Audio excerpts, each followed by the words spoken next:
Ellie est infirmière et maman de 4 jeunes enfants. À l'automne, elle a été confrontée à la difficulté de trouver une nouvelle nounou. Moi, j'étais à l'hôpital à Sainte-Fer et Thomas, du coup, en libéral. Et notre nounou, elle avait accepté de travailler très tôt le matin. Elle travaillait aussi un week-end par mois pour que moi je puisse travailler à l'hôpital un week-end.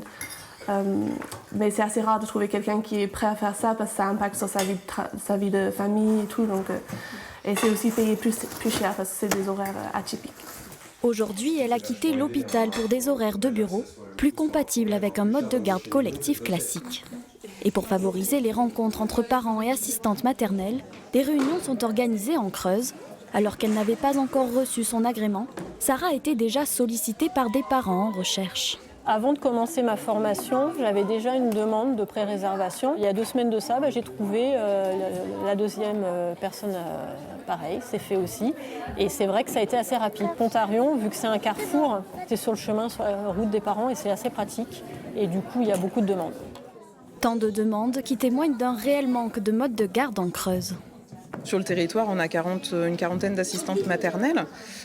Plusieurs vont partir à la retraite dans les années qui viennent. Et c'est vrai que c'est difficile de trouver des personnes qui souhaitent s'installer.